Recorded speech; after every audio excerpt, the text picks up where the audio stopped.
History is a clock that people use to tell their political and cultural time of day. It is also a compass that people use to find themselves on the map of human geography. History tells of people where they have been and what they have been, where they are and what they are. Most important, history tells a people where they still must go and what they still must be.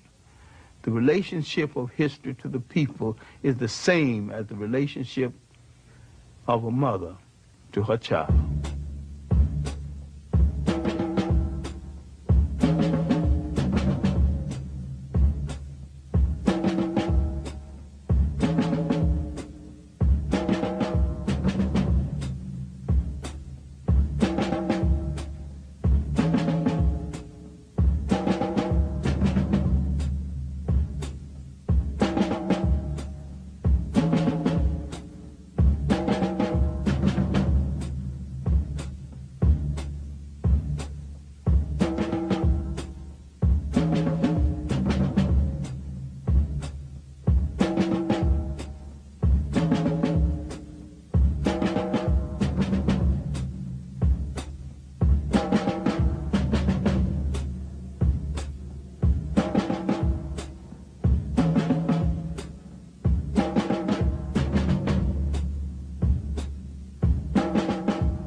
How do you describe a legend? An African-American hero, an historian, an activist who for half a century has charted a singular course dedicated to the intellectual and spiritual liberation of a people. Though his eyes are now darkened by glaucoma, he continues to enlighten the lives of thousands of men and women through the pages of his many books and in university classrooms across the country. How do you describe a legend? You can't, really. But you can meet the men and women who influenced him. You can learn from him the hidden history of the African people. Learn from him a different way of making sense of this complex and often very confusing world. And you can let Dr. John Henry Clarke tell his own extraordinary story in his own soulful style.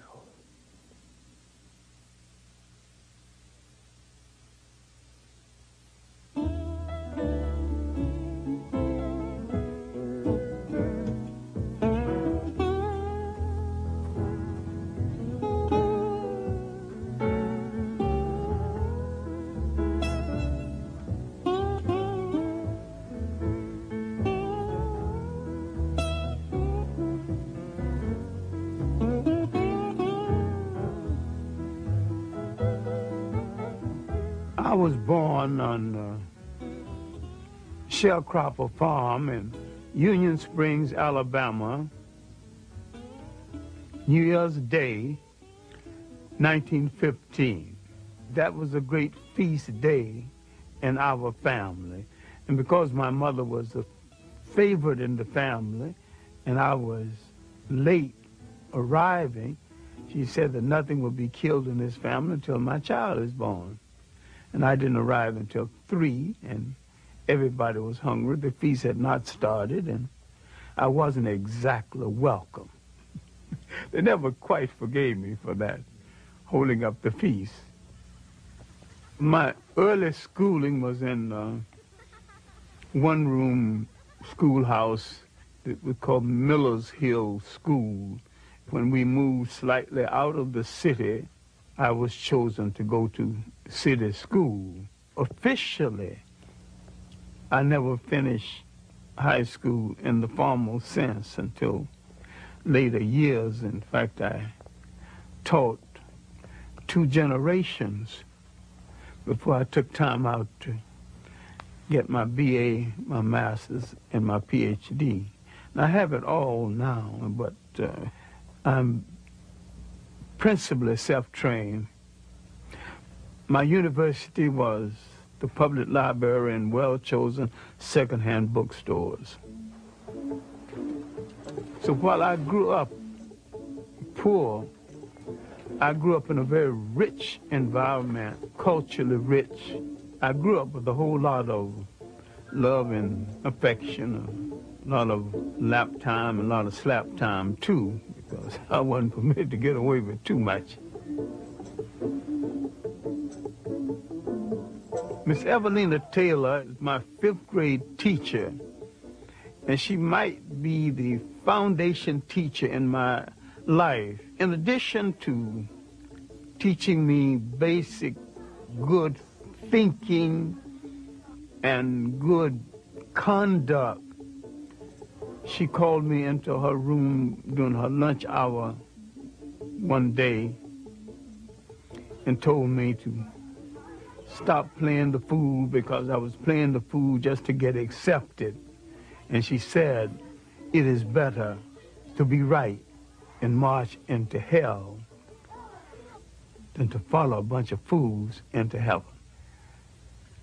I wanted to do something to impress Miss Taylor, and we had current events on Friday. We wanted to say something unusual because I worked for white people before and after school, and they had magazines. They would receive them one day, read them hurriedly up, throw them away the next day. So when I got up for current events, I always had something decidedly different to say about my own people and about other people. No, I wanted to do something real big. So I went to a lawyer that I worked for before and after school. I can still remember his name, Gagsteiter, and I asked him for a book about my people in early world history. He says, I'm sorry, John, that you came from a people who have no history. My mind would not accept that. I continued to search, and I opened a book called The New Negro, and I opened to an essay called The Negro Digs Up His Past. And for the first time, I knew that I came from a very old people, that we were older than slavery, older than oppression, older than Europe. Now the scramble began for more information.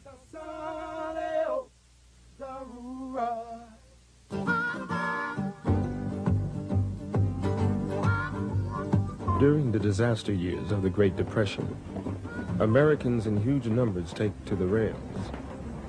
They don't take Pullman cars or day coaches. They stow away on the freights, riding the rails in search of the opportunity to create a better life. Henrik Clarke wrote them. Out of the South first, briefly to Chicago, and then on to New York City. Had a dream. I thought that because I'd had some success in writing local plays, writing lyrics for songs for local plays, and that I could go write professionally. It was a dream, it was a fantasy. I was pursuing this fantasy. At 18, you can pursue all kinds of fantasies. In the shadow of Manhattan's towering skyscrapers lies black, sprawling Harlem, greatest Negro metropolis in the world. My impressions of the Harlem community, in the first place, it was a clean community. It was an orderly community. It was a safe community. It was a community with its customs that we have forgotten now. Street-speaking customs, strolling customs, social customs. There was a time when 7th Avenue, now Adam Powell Boulevard, was the street of choice. And you did not walk down 7th Avenue on Saturday or Sunday without a coat and a tie. There was a custom of getting your lady in your long good suit and walking down 7th Avenue to show her off. You would walk 15 blocks. Sometime when you had $1 or so to spend, you would take on the 5th Avenue open bus all the way down to New York University and all the way back. And she was satisfied, and the whole evening you hadn't spent $1. A lot of times you didn't have one. They sure don't make ladies like that anymore. There was a time there were 3 functioning vaudeville theaters in Harlem, all well patronized. The Lafayette, Harlem Opera House, and the Apollo. The old Lincoln Theater, now a church, used to be a legitimate theater where the plays downtown would be brought uptown with the played with a black cast. Tyrant, show my face. And that was our Broadway. I got involved with the communists and the socialists and other radicals, and began to read literature on the Russia of that day and to see movies about Russia. I was never a member of the Communist or the Socialist Party. I was active briefly in the Young Communist League. We were looking for a way out of the condition in which we lived. And they opened doors for us and gave us a platform we otherwise did not have.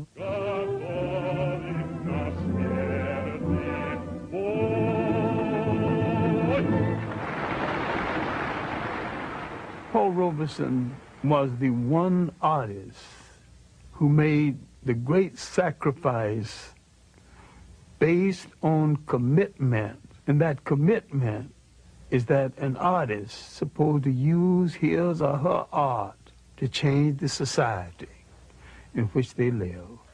W.E.B. Du Bois is our greatest single intellect we produced in the whole of the Western world. And he's not just a black American intellect. He is an American intellect equal to any. W.E.B. Du Bois, Paul Robeson, the party came closest to what those men wanted to stand for in the world was a fair deal for the working people of the world. We would examine it later to our sorrow.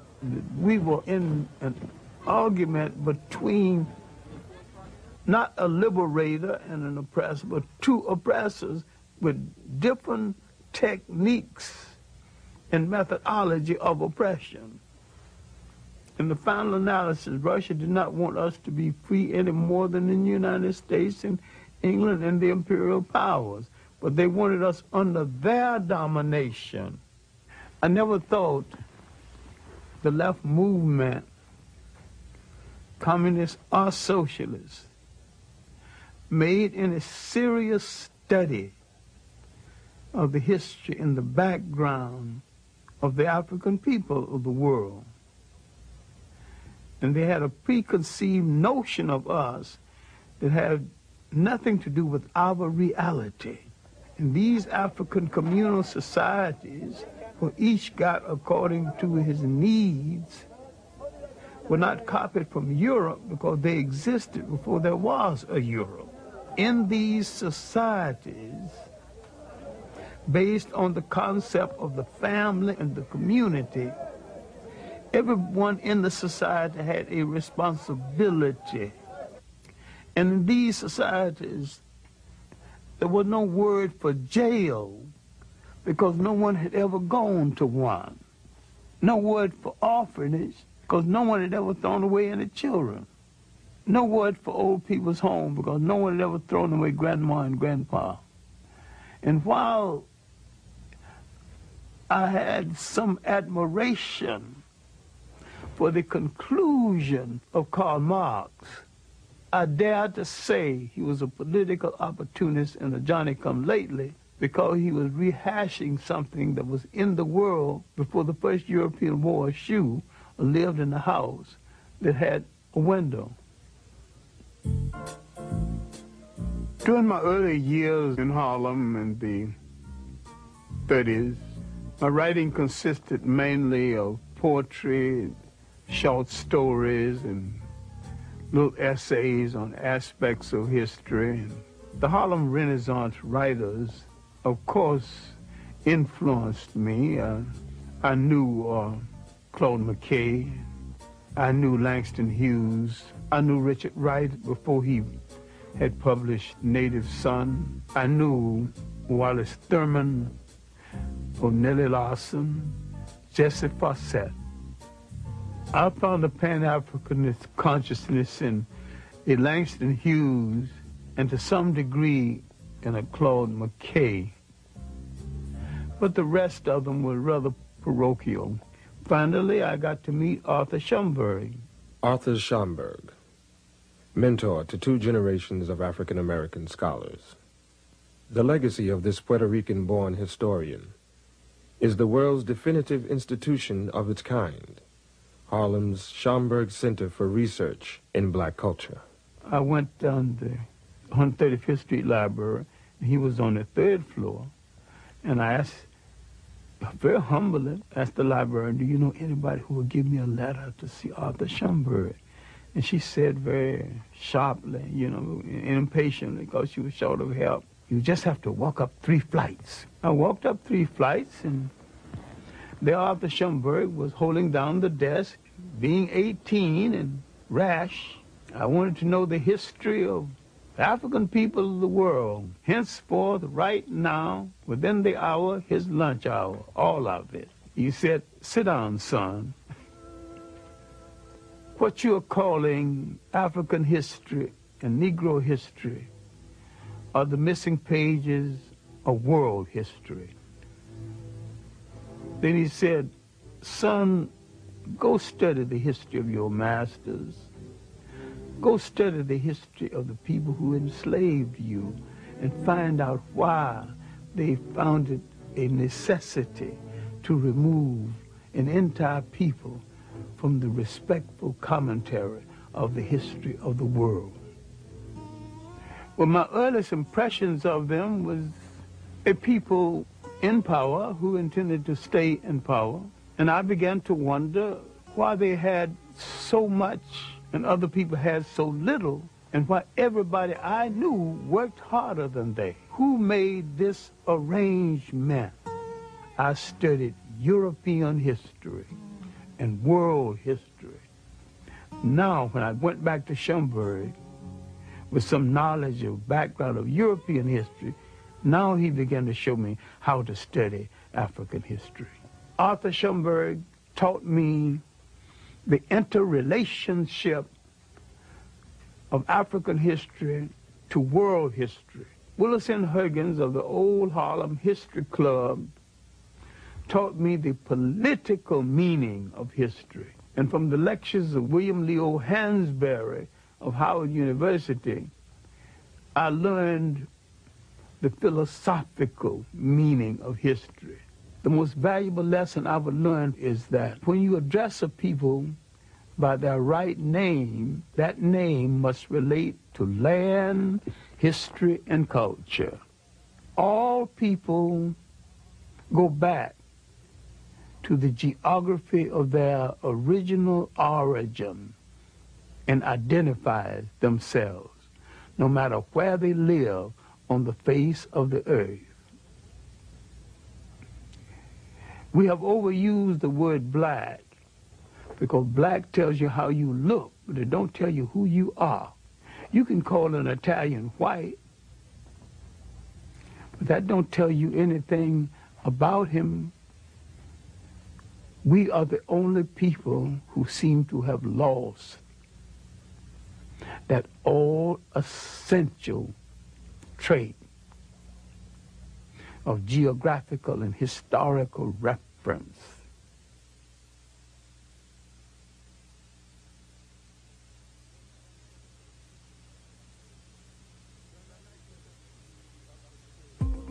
Around 1933 up until 1934, 1935, Harlem's main activity was how to make Harlem a congressional district so that Harlem could elect its own congressman. Adam Powell was just began to show his weight. We were fighting to get jobs on 125th Street, fighting to get jobs in our own neighborhood. I admire Adam with all of his faults. He was the best person that Black America has ever sent to Washington. He got the job done. When he went to Washington the first time, they told Mr. Powell that we don't accept blacks in the congressional dining room. And Adam smiled and said, well, you don't accept them. Well, that's your custom.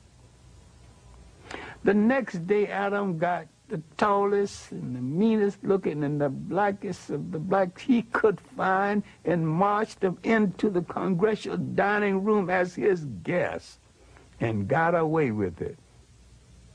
But it was a period when we were reassessing our role in the whole of the Western world. We were tuning into Africa as much as we could and having African forums and making a serious study of African history. Black men wanted to go to Ethiopia and fight on the side of the Ethiopians, but America would not give them passports and let a single one leave the country for that purpose. And yet, Italians could get passports to go and fight with Italian forces against Ethiopia. Now later, some of the same black men who couldn't get permission got permission to go fight in the Abraham Lincoln Brigade in Spain. I'm a physician. Physician? Then why would you want to go over in Ethiopia? Well, I feel it's my duty to give my profession and, if necessary, my life in the cause of Ethiopia. And I, the soil, and be happy to die for the defense of entire Africa, including Abyssinia. That's fine. Sign right here on the dotted line. See, originally, Africans did not define themselves by continent, but more by regions. Africa as a continent began to be defined by foreigners. In North Africa, the Romans had a province called Afrique. The word became Africa. The history, both known and hidden, of the land where time began has been a primary focus of Dr. Clarke's scholarship throughout his long career. The concept of social order, the concept of an organized society came out of Nile Valley civilization before there was any other society that has been known to man functioning any other place in the world. The significance of Nile Valley civilization is that it was that civilization that set a standard of performance untouched by the other civilizations of the world. And people are reluctant to give an African credit for a creation that happened in Africa. They also forget that the Nile Valley stretches 4,000 miles into the physical body of Africa, and that it was the world's first cultural highway. For centuries, Eurocentric scholars had rejected the idea that the mighty Egyptian empire was in fact created and maintained by black Africans. The concept that Western civilization was the product of non-white intelligence, imagination, technology, and spirituality was unacceptable, both psychologically and politically. A brilliant Senegalese scholar and scientist would shake, and many say topple, the very foundation of that conventional wisdom. His name was Sheikh Anta Diop. His research was brought to the attention of the English-speaking world through the efforts of his longtime colleague and friend. I was wondering why his books had never been published in the United States. He said there was no publisher's interest in his books. It took me 7 years to interest the publisher in the books of Sheikh Anta Diop. Diop's disciples refer to him as the Pharaoh of the Upper Nile. You must be strong enough and serene enough de voir les faits historiques to see the historical facts et de les interpréter and correctement. to interpret them. Nous pouvons tous être passionnés, We can all be impassioned, Mais ce n'est pas de cette manière que nous résoudrons les problèmes complexes de l'humanité. But that is not how we will resolve the very complex Donc cette problems of domination humanity. dont nous souffrons, dont j'ai souffert moi-même, The domination that we suffer from, that I have suffered from myself, notre propre domination des autres races l'a précédé. our domination of other races preceded it. Donc l'Afrique a exercé un impérialisme continu pendant 4000 ans. But for 4,000 years, Black Africa had an imperialism. Toute l'Asie occidentale était conquise et était justement sous la domination noire. All of Western Asia was under the domination of blacks. On n'aurait pu jamais penser à cette époque-là que la situation pourrait un jour être renversée. And at that time, no one would ever have dreamt that the situation could be reversed. C'est pour ça que l'étude de l'histoire nous redonne la sérénité pour apprécier les faits et les relativiser. This is why the study of history gives us the serenity required to appreciate the facts as they are. 1974, he would challenge the major scholars of the world on the concept of Egypt not being anything other than an African state. In the conference on the peopling of Egypt, leading scholars of the world met and debated. Most of them wanted to put Egypt's origin outside of Africa. Sheikh Anta Diop and his protege, Theophile Obenga, placed Egypt within the context of Africa's totality. Sheikh Anta Diop was more than a historian. He was a scientist, he was a paleontologist, and he had proven that if he could get the pigment from some of the mummies, he could prove their African origins. All the rest of the conferees came just to disagree, and when it was all over, they had to admit these two men came prepared to prove their case. At that point, they began to close the door to the research of Sheikh Anta Diop.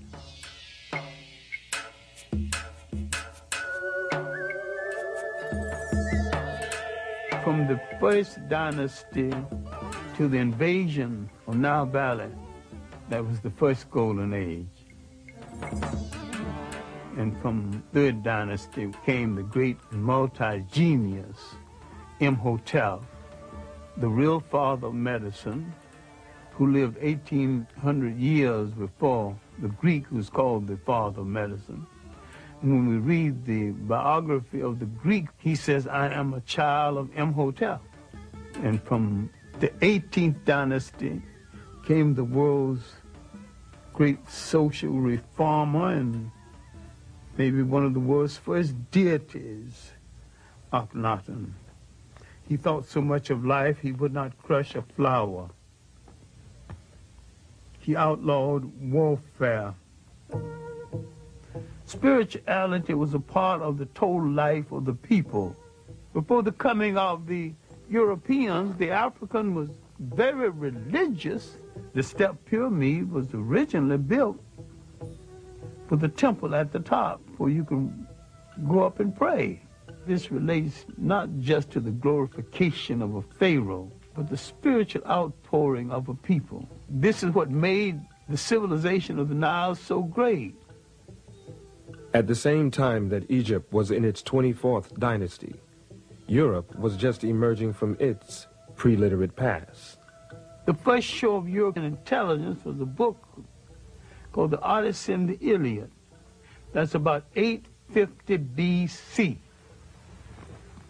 Where is Egypt, 850 B.C.? Egypt is old and tired and has gone through 24 dynasties. It is on the eve of its last great dynasty that will come from the pharaohs in the south. And the Europeans have just written a book of folklore. Just south of Egypt lies another highly evolved black society, the Nubians. Their civilization thrived for some 3,000 years.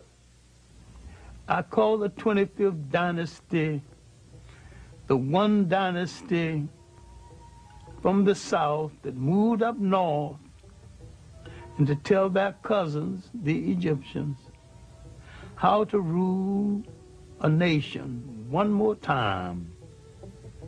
In the great show of history, this was Africa's last walk in the sun. It was a great and mighty walk. That walk had lasted 10,000 years. Now it's coming to an end. Europe is just being born. The very word Europe is not even being used.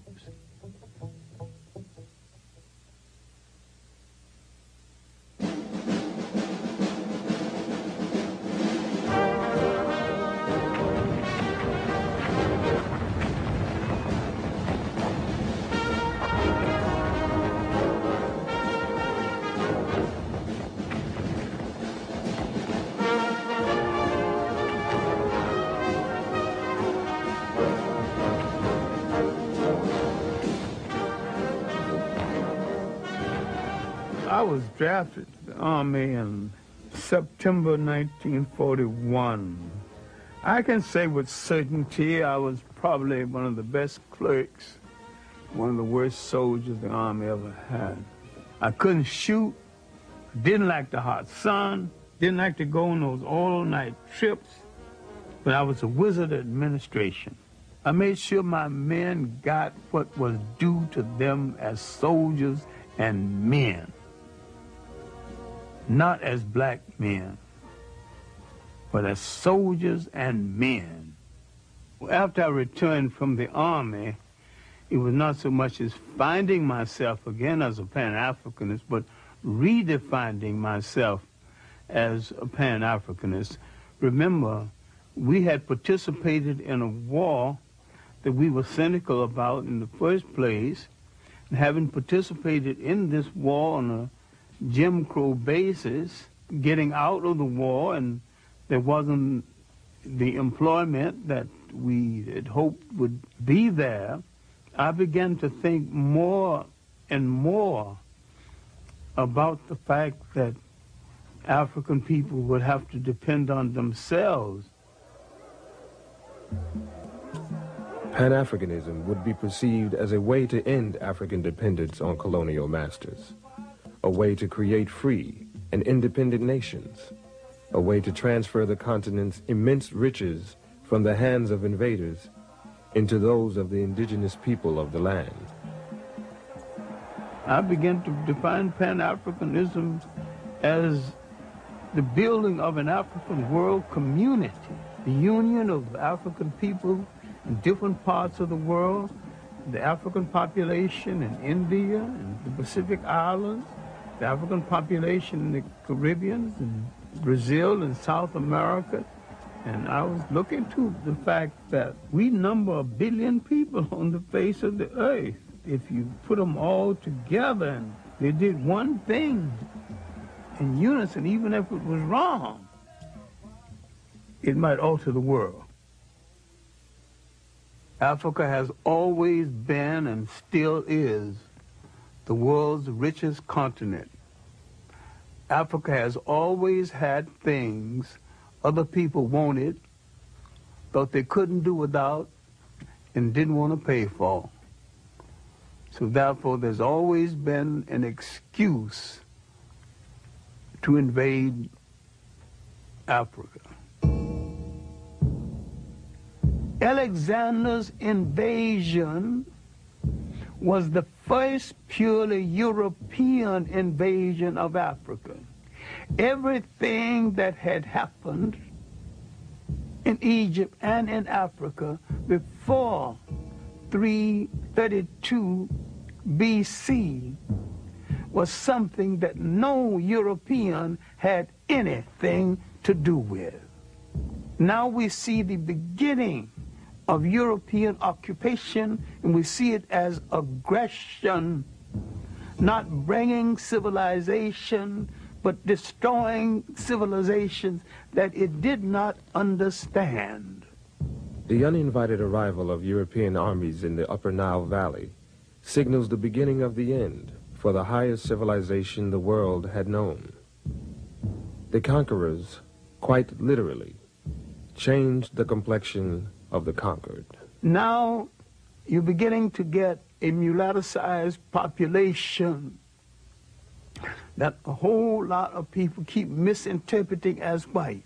With each one of these invaders came the bastardization of the population based on the fact that for the sake of pleasure, the foreign soldier heads for the female population at a time the male population has been defeated in war. The Greeks' rule didn't last that long before they were challenged.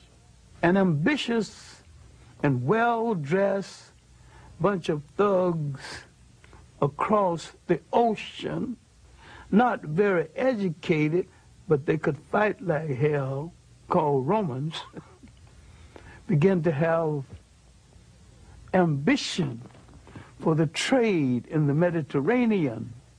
Carthage, a powerful black state in North Africa, had imperial ambitions of its own.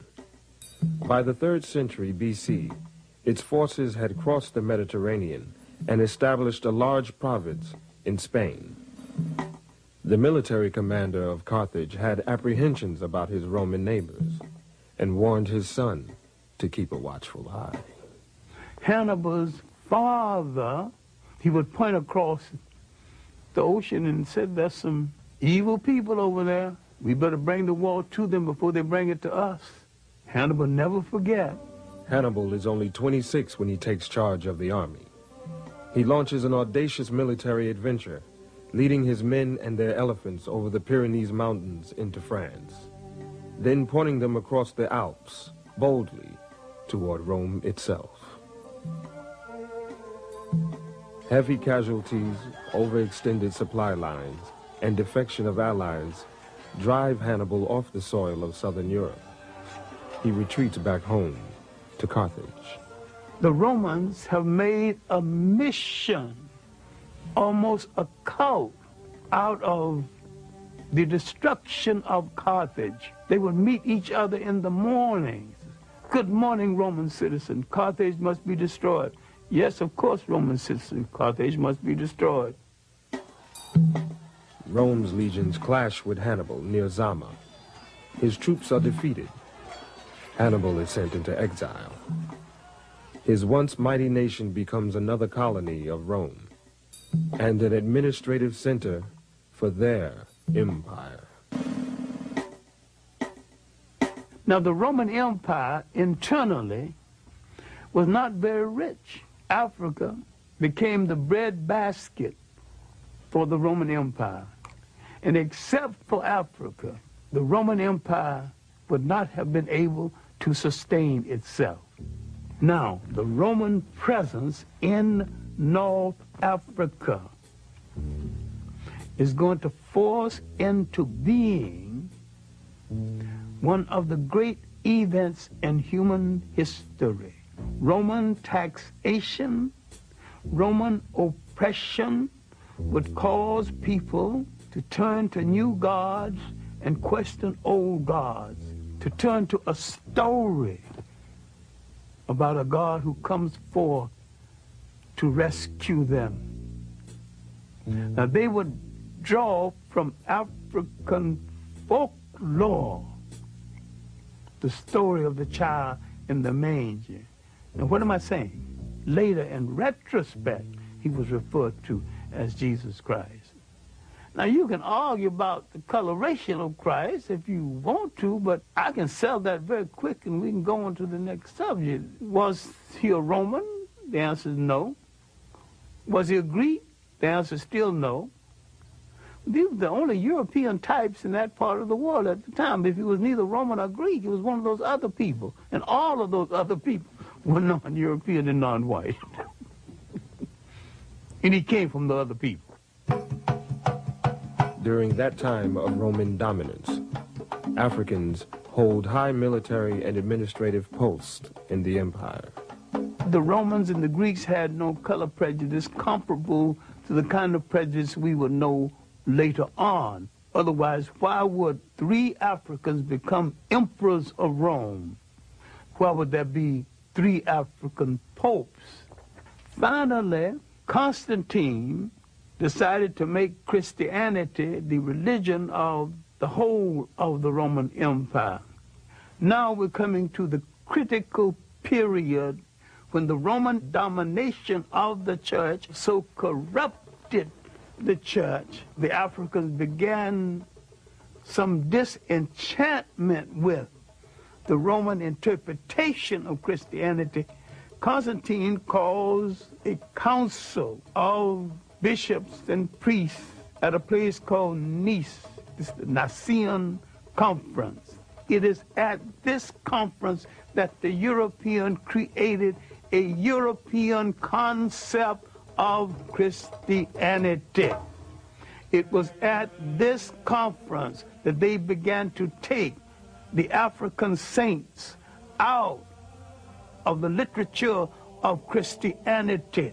Now the corruption had started. The physical concept of Jesus Christ did not exist. Now, how did it come into existence? Because the Pope commissioned it to come into existence.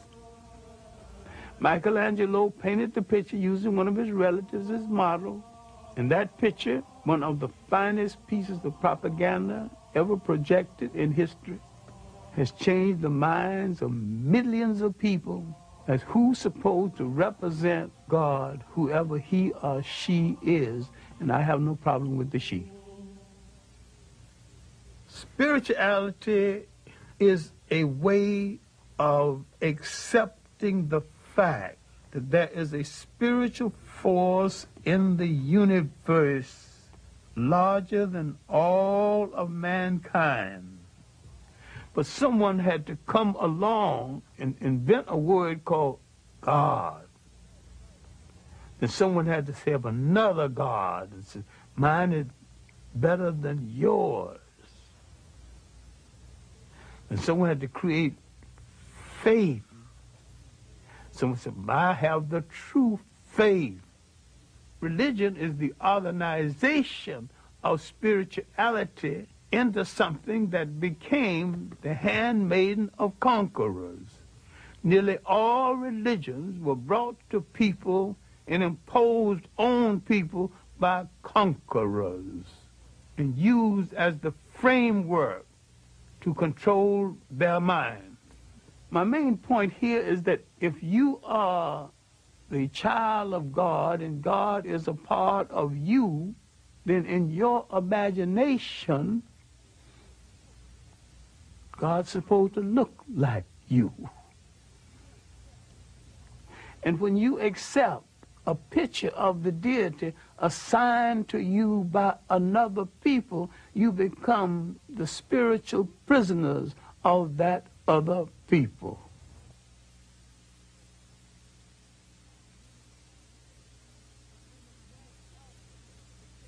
Many Africans became Roman citizens, just like many black Americans today. I have nothing to do with Africa. I'm an American. I'm a citizen. I'm an American. There were Africans way back there with that same kind of split personality silliness, not knowing where their ethnic identity belonged. Rome's hold over its far-flung provinces weakens. In North Africa, it faces a new and fierce challenge: Islam. The Arabs, noticing the weakness of the Romans in North Africa, began to court the favor of the Africans. Arabs convinced the local black populations to join in the struggle against a common oppressor. They also convinced many of them to abandon their traditional beliefs and pledge their allegiance to Allah. The Africans assumed that by supporting the Arabs would get the Romans literally off their back. They were right. The Arabs did get the Romans off their back, but the Arabs replaced the Romans on their back. And like most conquerors, they declared war on African culture and African ways of life.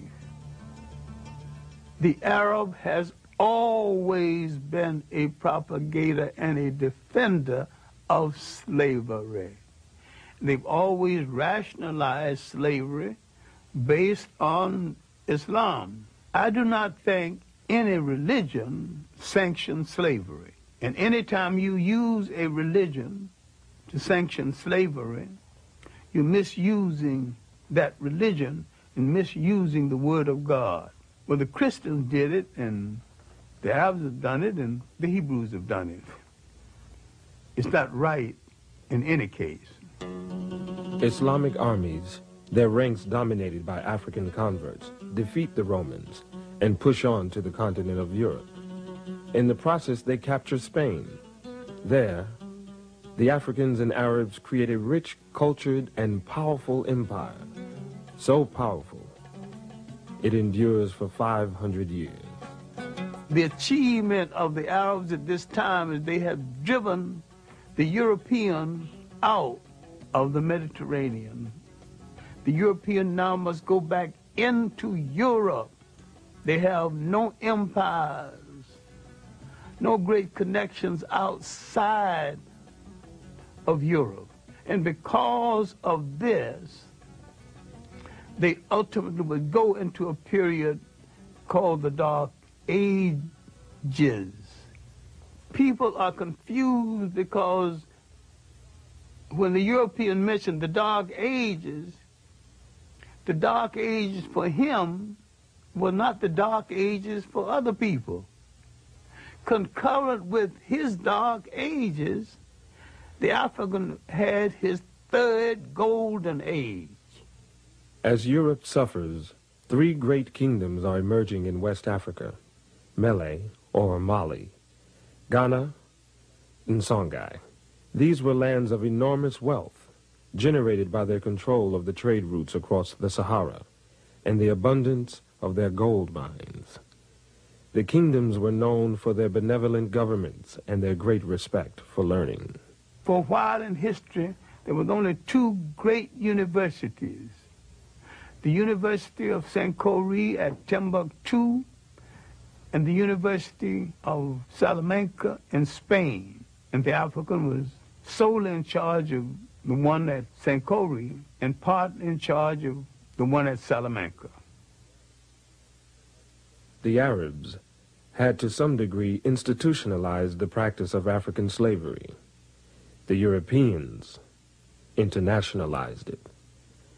In Europe, the wealth amassed from the slave trade makes the Industrial Revolution possible, while laying the foundations of modern capitalism. In the Americas, the traffic in human souls creates a vast African diaspora, millions upon millions of people ripped from their homelands, transported in chains to a distant, hostile world. The European came into Africa as a guest and was treated as a guest. The Africans, unsuspected, political, naive, as some of them still are, because he had nothing against the Europeans and he had never enslaved any Europeans. He just assumed automatically no European would enslave him. He had never dealt with anyone who would enslave the host and the wife who cooked the meal and lie about it. Around 1442, the first slaves would be taken out of West Africa. Spain and Portugal goes to the Pope, the leading arbitrator of that day, the one person in Europe with the greatest authority. The Pope would say to Spain and Portugal, you take the East and you take the West, and you two good Catholic nations start fighting among yourselves. And then the profound statement before departure, You are both authorized to reduce to servitude all infidel people. The slave trade now had been sanctioned, and Europeans had been told they need not feel guilty of it because you're doing this to an infidel who is outside of God's grace. England went into the slave trade with a vengeance, led by Captain Hawkins and the good ship Jesus. The ship was called the good ship Jesus. The coat of arms on the ship was two Africans bound back to back with their arms tied. So they saw no contradiction in being in the slave trade and being Christians at the same time. We cannot deal with this enough because we're still suffering from this inside of the mind of a lot of people in this world, into the millions. We are outside of humanity, outside of the grace of God. That's a terrible feeling as you walk the earth, because what has been taken away is your essential humanity, your human beingness. And when they take away your human beingness, they take away your nationness.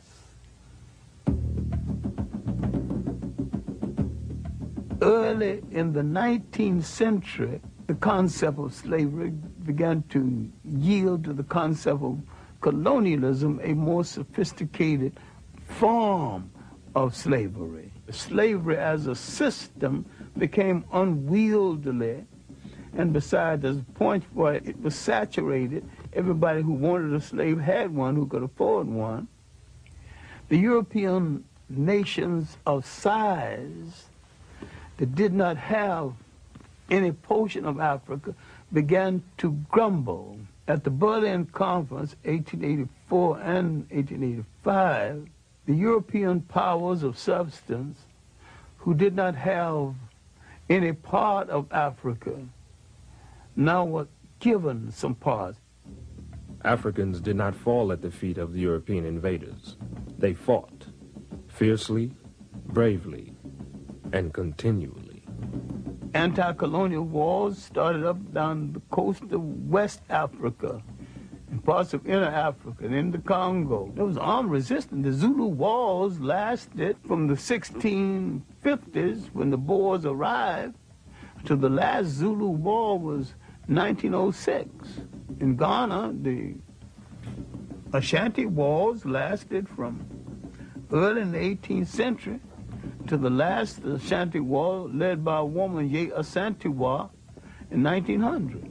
For a while, it looked as though the Europeans would not be able to hold on to the continent. More manpower and more ruthless treatment brought it mainly under their control. By 1884, 1885, and afterward, there wasn't no dispute about who was in charge of Africa, just who was in charge of what part of it. We have been hung up with a myth, the myth of the conqueror and the invader as the bringer of civilization. No people ever brought civilization to another people at no time and at no place in history. It's one of the most protracted lies we ever listened to. Civilization is the art of being civil. The word civil means being peaceful. And there's nothing peaceful about aggression. Only the slave can abolish slavery. If someone is on your back, you have to bend a little to balance them on your back. Now, the best move if you want to get them off of your back is to stand straight up.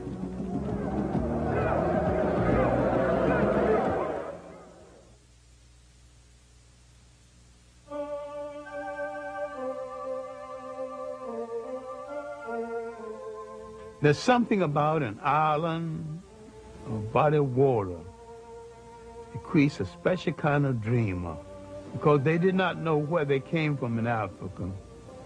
They dreamed of the whole of it, bring it all together in one piece.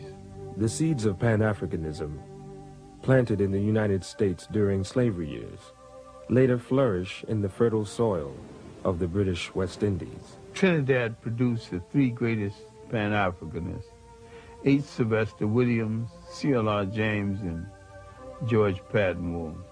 In Trinidad, they found the Pan-African League.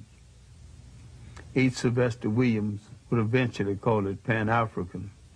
He would call a conference in London in 1900. A few scattered Africans, a few people from the Caribbean, W. Du Bois from the United States. They did not ask for the independence of African states then. They asked for preparation. Give us the kind of education that will prepare us for eventual independence. They were reasonable, but they weren't listened to.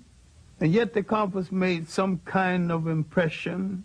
After the first Congress, Du Bois would be the leading light from the second through fourth. But the most meaningful, the one that Du Bois called in Paris, as a result of this Congress, Du Bois came to center stage as the leader and theoretician of Pan-Africanism. Pan-Africanism wasn't exactly new, because black Americans were practicing it long before someone gave it a name. The African settlement movement, the movement that settled Liberia, was in form of Pan-African movement. The so-called Negro Convention movement was most a discussion of how you bring the African world together. That whole 19th century was Pan-African thought. Prince Hall, his development of the black Masonic order that he called the African Lodge. The search for a place in Africa for settlement by Martin Delany and Robert Campbell. 1829, David Walker's appeal to the colored people of the world was basically a Pan-African appeal. All of this before we come down to the end of the 19th century. The ultimate Pan-Africanist, of course, was the Jamaican Marcus Garvey. Citizens of Africa, I greet you in the name of the Universal Negro Improvement Association and African Communities League of the World. You may ask, what organization is that? It is for me to inform you that the Universal Negro Improvement Association is an organization that seeks to unite into one solid body the 400 million Negroes of the world. It was soon after the end of World War I. The Secretary of War had told the black American soldiers that their lot would not be appreciably changed by virtue of the fact that they fought in the war. There had been an investigation. It was discovered that many of the nurses wouldn't treat black soldiers in the hospital, wouldn't even touch them. Some of them died as a result. So you have these grievances pent up in the veteran coming home. All of this came to a head in 1919 when there were riots all over the United States. That's called the Red Summer. Marcus Garvey could point out, look, they don't want you here. Let's go back home. Let's go to Africa. Go back to Africa. Let's not only go back to Africa, let's go back in our own ships. Now, a whole lot of people who otherwise would not listen, now willing to listen. We hear the cry of France for the Frenchmen, of Germany for the Germans, of Ireland for the Irish, of Japan for the Japanese. We of the Universal Negro Improvement Association are raising the cry of Africa for the Africans, those at home and those abroad. He began to dream the great dream and rescue the mind of millions of black Americans from depression and self-doubt. By 1923, he was in some difficulty with the boats and some of the people he had hired to run the boats. Terrible mismanagement and betrayal. He collected millions of dollars from black Americans to buy these boats, and these boats were old and not as seaworthy as he thought they were. Garvey moved over large territory, maybe too fast, and yet he built the largest movement in Black America before or since. There needs to be a reassessment of Marcus Garvey and his long-reaching effects. He called attention to what slavery and colonialism had taken away.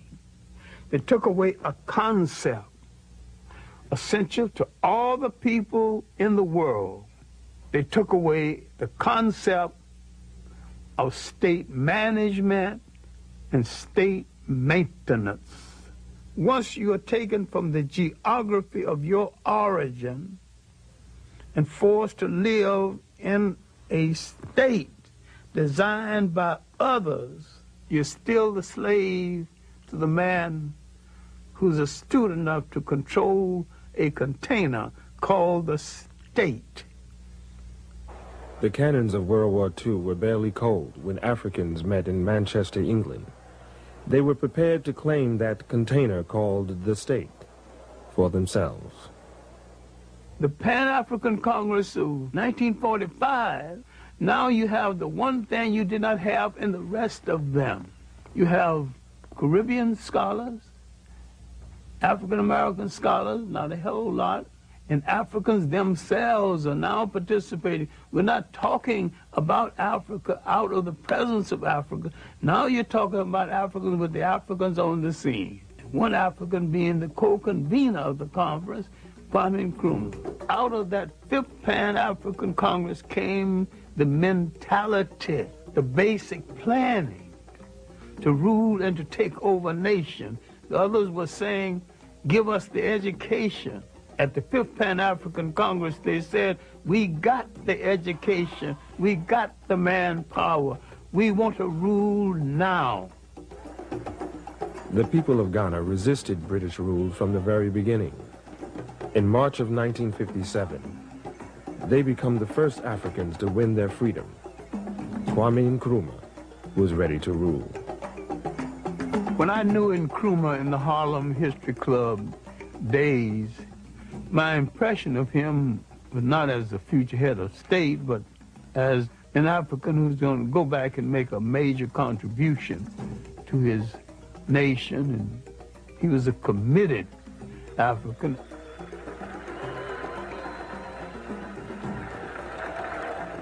I went to Africa in 1958 because I've been promising myself I was going to get to Africa next year. That promise of myself went on for about 5 years before I actually got there. When I got there, all I had was a return ticket. I told an African who had read one of my stories in an African magazine and wrote and got my address.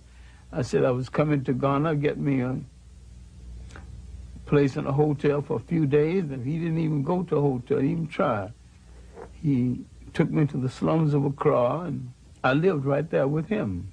Finally, a check that was due me from America did not arrive. When it did arrive, it bounced. So there I was, and one day, Nkrumah had gone someplace. He's coming home from a visit of state. A whole lot of people along the highway hailing his return, and so I was along with the rest of them. I was just like another African melted into the crowd. And he spotted me, and they stopped the Rolls Royce, and the motorcycle drivers pulled their guns, thought that someone was about to hurt the president, you know. his motorcade stopped, and he came out, and he said, what the hell are you doing in my country? And I just laughed. You say, you're a long way from Harlem. He looked right and said, where do you live? I said, in Jamestown. Jamestown is the slums of Accra. Still is. He shook his head and said, you sure must love Africa.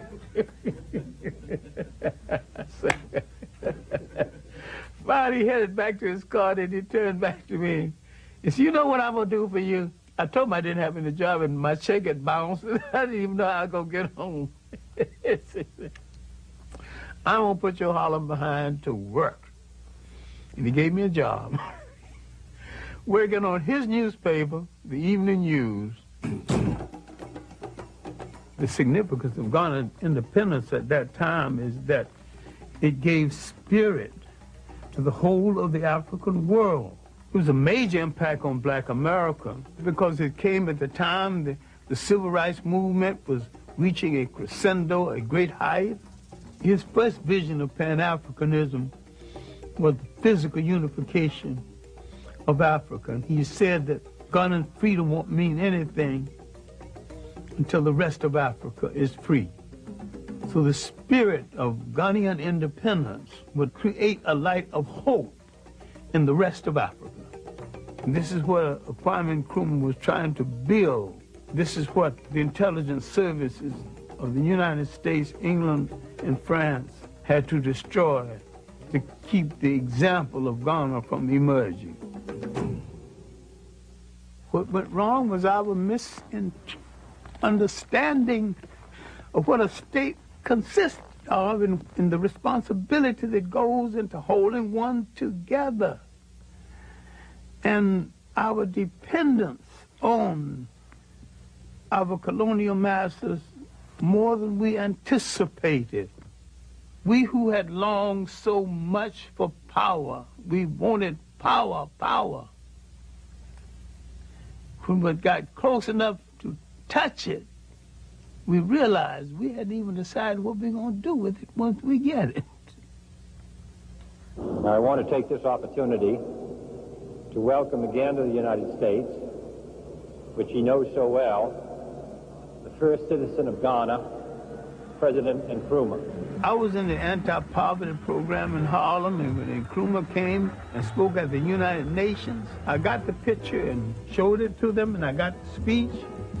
And the first thing I showed them, I said, look, there's a black man, head of a nation, speaking to the world.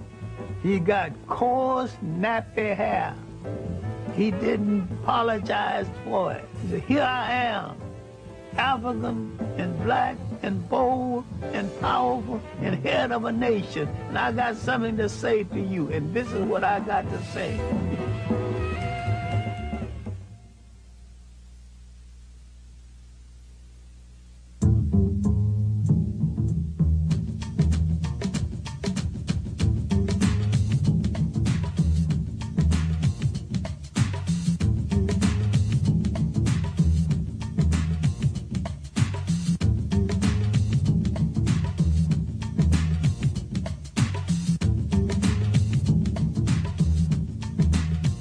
The passive resistance of Gandhi, and we should understand this, was a strategy.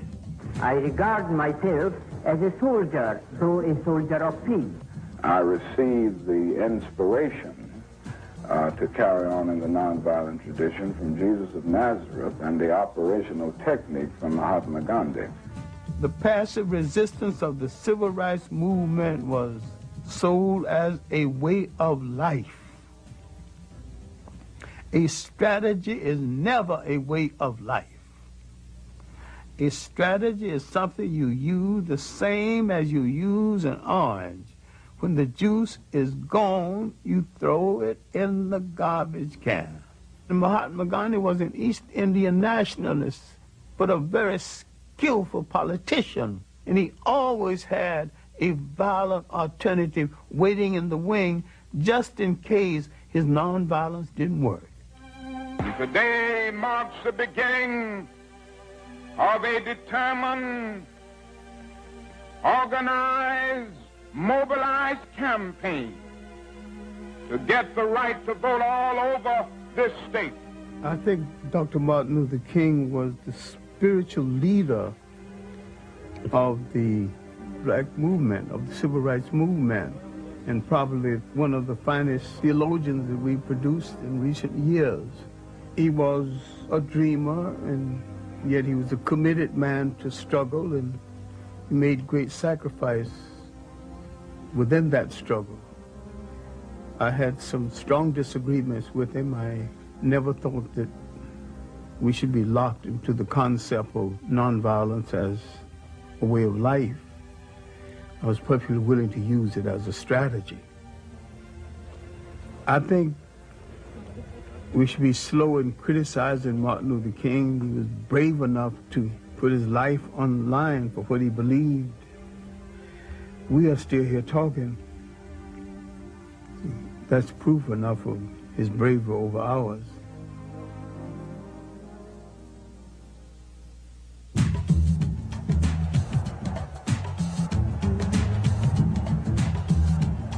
I think the March on Washington was just that.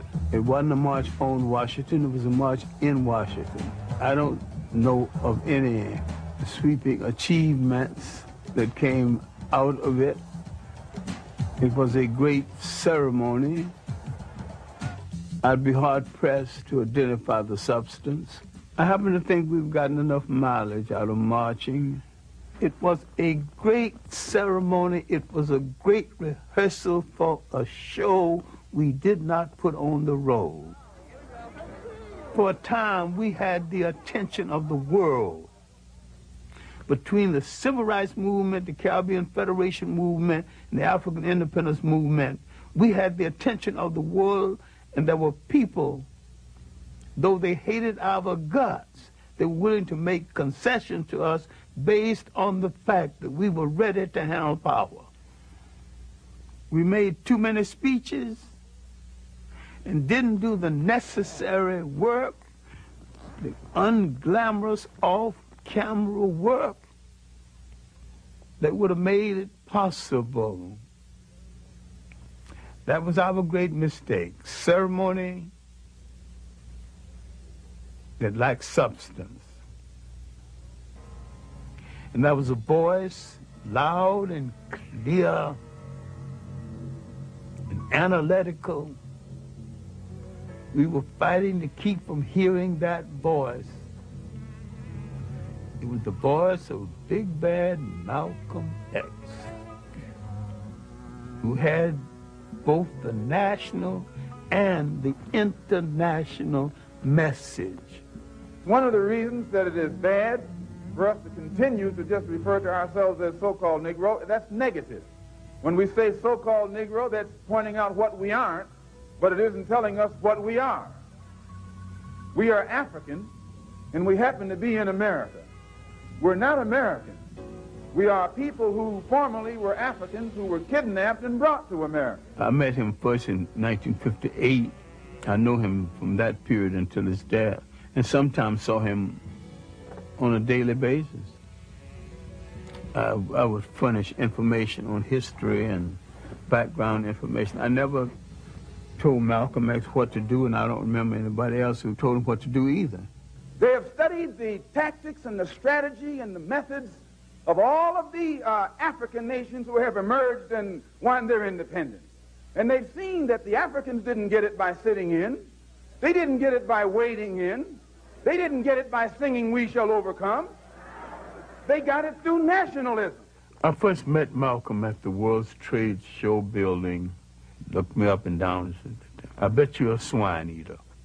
I'll admit that I had paid some joyful visits to pork chops and other parts of the pig.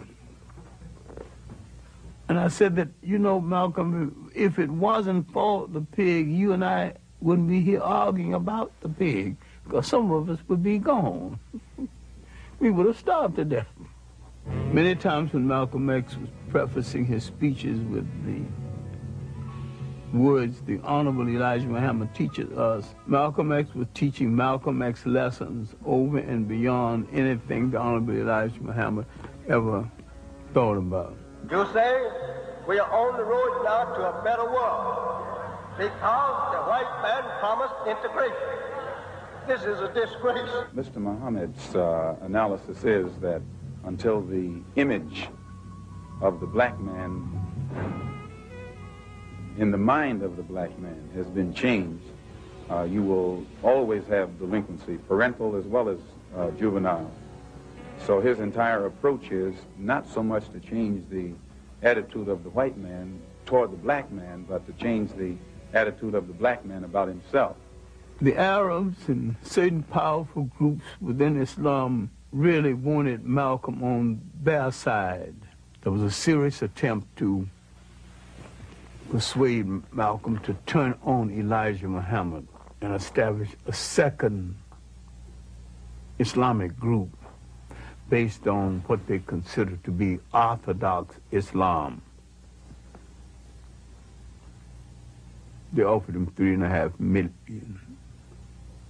He turned it down, and we were walking down the street toward his car, and this man had turned down $3.5 million. And he whacked me on the shoulder and says, "Swine eater, let me buy you a cup of coffee." He was more loyal to Elijah Muhammad than Elijah Muhammad eventually was to him. Elijah Muhammad was getting old and feeble, and there was suspicion that Malcolm X would be the logical successor. There were those within the nation who didn't want Malcolm X as the logical successor because Malcolm X would have done some serious house cleaning. He was an honest man, and there were some thieves in the house. I think his development as a Pan-Africanist came a little later in his life. In the final analysis, he was as good a Pan-Africanist as any of the rest. We have to have the type of understanding of Africa and the type of understanding of our people here in order to build a bridge, a contact, a line of communication between the two. And once the lines of communication have been established, and our African brothers can stretch forth their hands and reach us, and we can stretch forth our hands and reach them, why, there's nothing that this blue-eyed man in this country will be able to do to you and me successfully from that day onward. Malcolm X had laid down a threat to the colonial powers of the world. It is nationalism that's bringing freedom to oppressed people all over the world. It was nationalism that brought freedom to the Algerians. It was nationalism that brought freedom to the Nigerians and to the Ghanaians.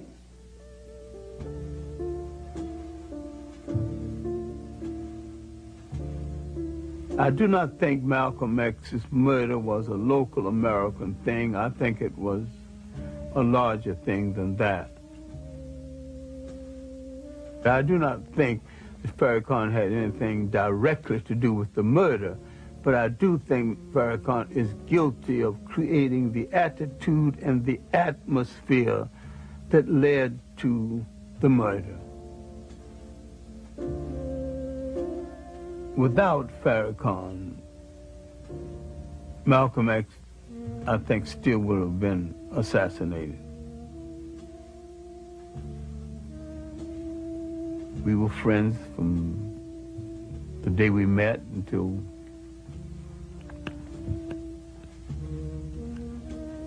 his death.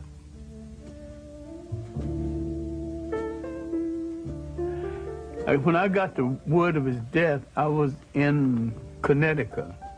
I'd gone up to make a speech in Connecticut, and I was at a Jewish home.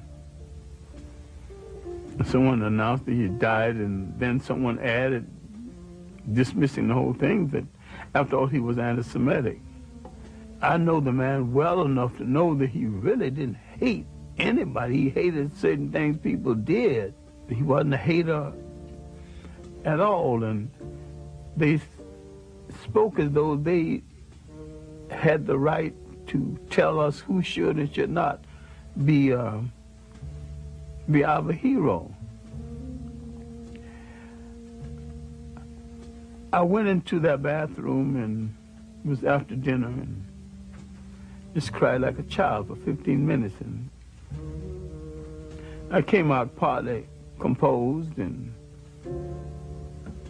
made the speech that night I was asked to make, and came on home and began to try to deal with the reality of the situation.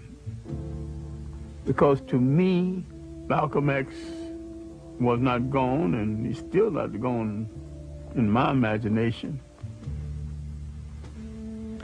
The whole year after his death, I almost got the feeling that we were having our usual conversation. I was always in it. What can I do? And finally, I got the feeling that he had said, do your best work. I was a good teacher before that. I was a better teacher and a better human being after that, because I knew that being a good classroom teacher was my best work.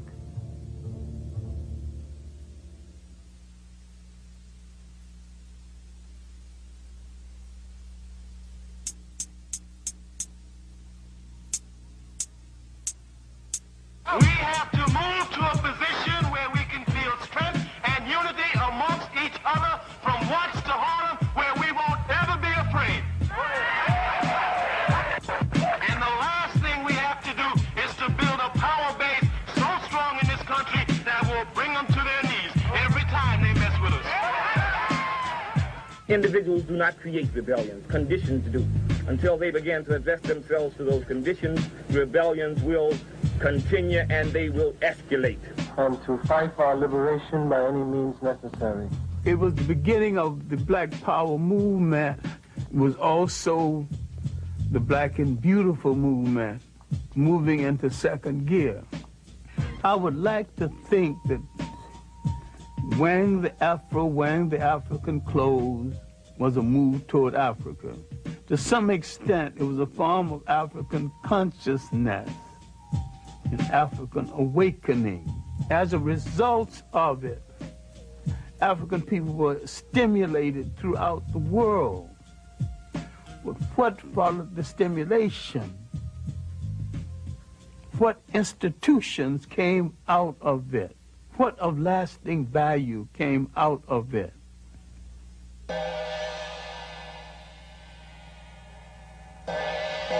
I do not think the Africans, the Caribbeans, or the Black Americans have studied with any degree of depth and seriousness the rise of modern Japan. They went into a war and they lost. They sustained 2 atomic bombs. They had that country occupied. Now the people that defeated them are now begging them for commercial space. What did they do that we have forgotten how to do? They did some serious, astute planning, not loud mouthing, not boasting. They did not get on the radio or any platform and call anybody any name, but they did what they had to do.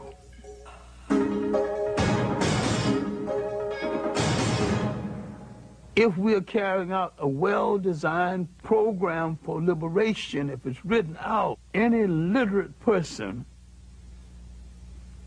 can contribute and share leadership. So if the leader dies while you're on page 13, move to page 14 and continue the struggle. Bury the man, continue the plan. I think every person that calls themselves a leader, a preacher, a policymaker of any kind should ask and answer the question in his own lifetime: how will my people stay on this earth? How will they be educated? How will they be schooled? How will they be housed? And how will they be defended? The answer to these questions will create the concept of enduring nationhood, because it creates the concept of enduring responsibility. Good morning! Assalamu alaikum! My dear brothers, black men, strong black men, upright black men, sober black men, together black men, unity black men, freedom black men, justice black men. Welcome to the Million Man March. 1 million black men make their way to the nation's capital. They are answering Minister Louis Farrakhan's call for unity, redemption, and atonement. It's the largest demonstration in American history. Marching is a strategy, and I think we have gotten enough out of the strategy. I think the march is a waste of shoe leather, gas, and energy. I have some serious problems with any kind of march for our liberation that leaves out one half of the mentality of our people, the women. I don't buy the rationale that the women need to stay home and take care of the children, you know. I ain't buying that. If they have no honorable place in your liberation is not worth the fight. Because you can't build no family struggle. You can't have no continuum. You can't even continue your name without that connection. Long live the spirit of the Million Man March. Long live the spirit of the Million Man March. I'm saying there's more to revolution than throwing your fist in the air. There's more to progress than marching. I want to say, my brothers, this is a very pregnant moment. Pregnant with the possibility of tremendous change in our status in America and in the world. We're doing showbiz liberation. And that's not liberation. Today, whether you like it or not, God brought the idea through me. And he didn't bring it through me because my heart was dark with hatred and anti-Semitism. He didn't bring it through me because my heart was dark and I'm filled with hatred for white people and for the human family of the planet. If my heart were that dark, how is the message so bright, the message so clear, the response so magnificent? This march will do more to wash Farrakhan's ego and to project him into the forefront of leadership than anything else. And once he's in the forefront of leadership, where will he lead us? God is great. God is great. Straight to Islam. And yet he will not make a principled statement on the enslavement of Africans in Mauritania and in the Sudan. And there's all kinds of documentation, all kinds of proof. If I have to be a dissenting voice in this, then I'm very pleased that I've got enough integrity to be a dissenting voice and not to care where the chips fall. Many perceive the African-American family as an endangered species. To Dr. Clarke, the family is the soul, the spirit, and the cornerstone of the nation. If the family dies, so does the nation. We're making a whole new way of life out of the artificiality of imitating our oppressor, who's also in trouble with the family. And we grew up in communities where every child was a child of the whole community and could be disciplined and rewarded by anyone in the community. Now we bought into someone else's sociology. Don't touch that child. Don't you dare spank my child. When formerly, your mother left you alone and said, if they misbehave, you can spank them. We don't have that kind of relationship one to the other anymore. After emancipation, we made a monumental effort to find broken bits and pieces of our families. My own grandmother spent 3 years wandering around Virginia trying to find her first husband, who had been sold to a slave breeding farm in Virginia. But the major thing was we were trying to put families together and to have family connections.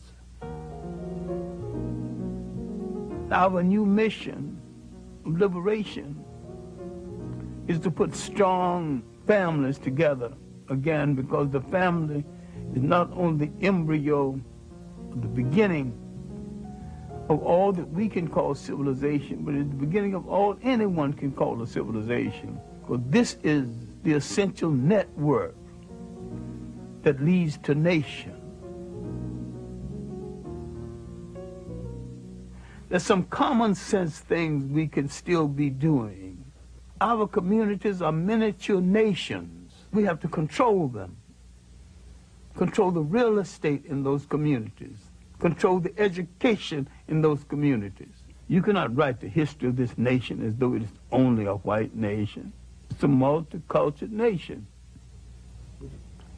I'm saying whatever the solution is, either we are in charge of our own destiny or we are not in charge. On that point, we got to be clear.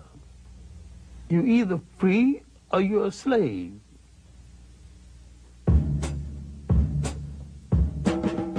I want people to remember me as a creative classroom teacher.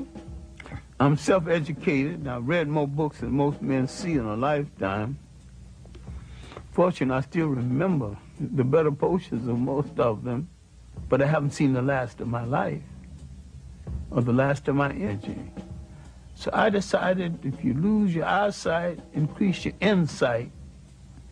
Use what you got and keep on doing the things that give your life meaning and give your life definition. I like for them to remember that I have been consistent. I took certain principle stands in my late teenage. Now at the age of 80, I have not discarded these principle stands. My great overpowering love affair has been the liberation and the maintenance of African people and to restore them to a status that they lost in the world. I think faith has not spared African people for an ideal purpose. If we were put on this earth and we have endured a Holocaust 10 times worse than the one in Europe, then faith has a mission for us. If we gave the world its first humanity, maybe we have the capacity to give the world its next humanity.